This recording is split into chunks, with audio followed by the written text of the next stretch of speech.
বন্ধুরা কেমন আছো? আশা করি তোমরা প্রত্যেকেই ভালো আছো। আমিও খুব ভালো আছি। আমি আবার দুটো রেসিপি নিয়ে তোমাদের সামনে চলে আসলাম। থাম্বনেল দেখে নিশ্চয়ই তোমরা বুঝতে পারছো আজকে কি রান্না করতে চলেছি। তো চলো রান্নাগুলো দেখা যাক। তো লাল শাক প্রথমে রান্না করে তোমাদেরকে দেখাচ্ছি। তো লাল শাকগুলো কেটে আমি পরিষ্কার জলে ধুয়ে রেখেছি। গ্যাসে কড়াইটা আমি চাপিয়ে দিয়ে পরিমাণ মতন তেল দিয়ে দিলাম। তেলটা গরম হতেই ফোড়নে আমি কালো জিরা দিয়ে দিলাম। লাল শাক কিন্তু সবাই করতে পারে, তাও যেহেতু রেসিপিটা আমি করছি তাই তোমাদেরকে একটু বলে দিলাম।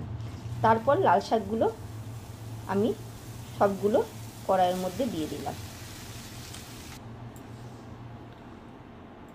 তোমরা যে যেরকম ঝাল খাবে সেরকম পরিমাণ লঙ্কা দিও। আমি কিন্তু অল্প পরিমাণ গোটা গোটা 3খানা কাঁচা লঙ্কা দিয়ে দিলাম, পরিমাণ মতন লবণ আর হলুদের গুঁড়ো দিয়ে নাড়িয়ে চাড়িয়ে আমি লাল শাকটাকে কিন্তু টাইমটা বলছি না, অনেকক্ষণের জন্যই আমি ঢাকনা দিয়ে রেখে দেব।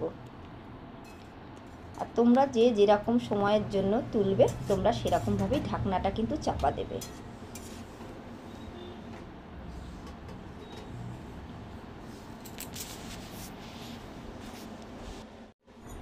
তারপর ঢাকনাটা খুলে আমি লাল শাকটাকে একটু নাড়িয়ে চাড়িয়ে দিলাম। লাল শাক থেকে কিন্তু ঢাকা দিলে প্রচুর পরিমাণ জল বেরোয়, তাই জলটাকে কিন্তু এরমভাবে গ্যাসটা বাড়িয়ে দিয়ে তারপরে আস্তে আস্তে টানিয়ে টানিয়ে নাড়িয়ে নাড়িয়ে লাল শাকটা কিন্তু রান্না করতে হবে। আমি আস্তে আস্তে কিন্তু লাল শাকের জল টানিয়ে পুরো লাল শাকটা রান্না করা আমার কিন্তু হয়ে গেছে। এবারে কিন্তু আমি একটা পাত্রে লাল শাকটাকে নামিয়ে নেব। আর অন্যদিকে বন্ধুরা, আমি কিন্তু তোমাদেরকে বলিনি অন্য রেসিপি, কিন্তু আমি মাংস রান্না করতে চলেছি, তাই প্রথমে কড়াটা বসিয়ে দেব। তারপর কিন্তু কড়াতে আমি পরিমাণ মতন তেল দিয়ে নেব।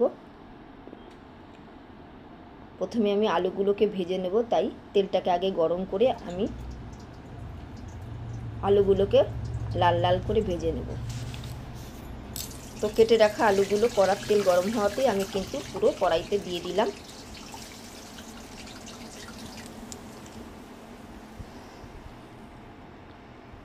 পরিমাণ মতন হলুদ আর একটু লবণ দিয়ে আমি আলুটাকে ভাজবো।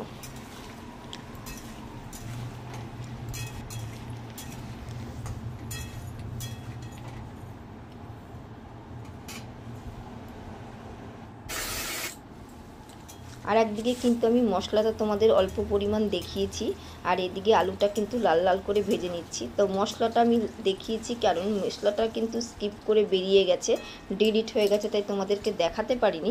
মশলা কিন্তু আমি পরিমাণ মতন আদা জিরে লঙ্কার গুঁড়ো সব কিছু দিয়ে বানিয়ে রেখেছি পেস্টটা, তোমাদেরকে তাই দেখাতে পারলাম না, ডিলিট হয়ে গেছে বলে।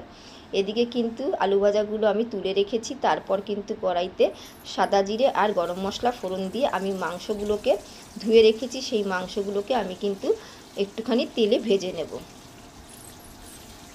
তোমরা ভিডিওটা দেখলে বুঝতে পারবে আমার কিছু কিছু জায়গায় একটু ভুল হয়ে গেছে, কারণ আমার ডিলিট হয়ে গেছে, ভুল বলতে ডিলিট হয়ে গেছে। তো তোমরা একটু অসুবিধা হলেও একটু বুঝে নিও।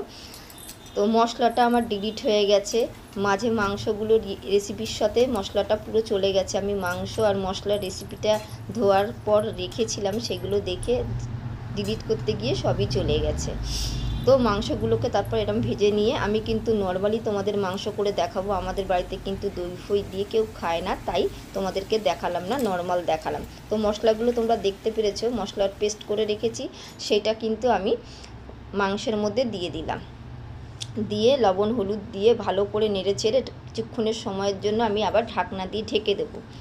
তো মশলার মধ্যে আমি তোমাদেরকে তাও বলে দিচ্ছি, আমি জিরের গুঁড়ো লঙ্কার গুঁড়ো আদা বাটা পেঁয়াজ বাটা আর একটু ধনের গুঁড়ো সব কিছু দিয়ে মিশিয়ে সেটা রেখে দিয়েছিলাম, সেটাই তোমাদেরকে কিন্তু ডাইরেক্ট দেখিয়েছি, দিয়ে দিয়েছি। ঠিক আছে বন্ধুরা, বন্ধুরা ঢাকনি দিয়ে কিন্তু ভালো করে মাংসটাকে কিন্তু আমি এইভাবেই কষাবো, আর কষিয়ে কষিয়ে তারপরে কিন্তু মাংসটা ভালো করে সেদ্ধ করে নেব। তোমরা দেখতে পাচ্ছ মাংস কিন্তু অনেকক্ষণ ধরে কষানো হয়েছে, তারপর কিন্তু দেখেছো মাংস থেকে অনেক পরিমাণ জলও বেরিয়েছে। আমি কিন্তু আর নতুন করে কোনো জল দেব না। আলুটাও কিন্তু আমি ভালো করে লাল করে ভেজে রেখেছি, তাই কিন্তু ওই জলেই আমি আলুটা দিয়ে ভালো করে নাড়িয়ে চাড়িয়ে একটু কষিয়ে নিয়ে আমি কিন্তু আর মাংসতে নতুন করে কোনো কাঁচা জল না দিয়ে এর মধ্যেই কিন্তু আমি রান্নাটা কমপ্লিট করে নেব। এরপর দেখতে পাচ্ছ অনেক পরিমাণ জল বেরিয়েছে, কারণ মশলাতেও আমি ভালো পরিমাণ জল দিয়েছিলাম। সেই জলের থেকে আমার কিন্তু মাংস রান্না হয়ে গেছে। এবার কিন্তু নামানোর আগে আমি গরম মশলা দিয়ে মাংসটাকে নাড়িয়ে চাড়িয়ে একটু ফুটিয়ে নিয়ে আমি মাংসটা নামিয়ে ফেলবো। তো তোমাদের কেমন লাগলো বন্ধুরা ভিডিওটা আমাকে অবশ্যই কমেন্ট করে জানাবে। ভালো লাগলে একটা লাইক করবে, আর যারা যেখান থেকে দেখছো আমাকে একটু ফলো করে দিও। আজকের জন্য বন্ধুরা এটুকুই। টাটা বাই বাই, সবাই ভালো থেকো।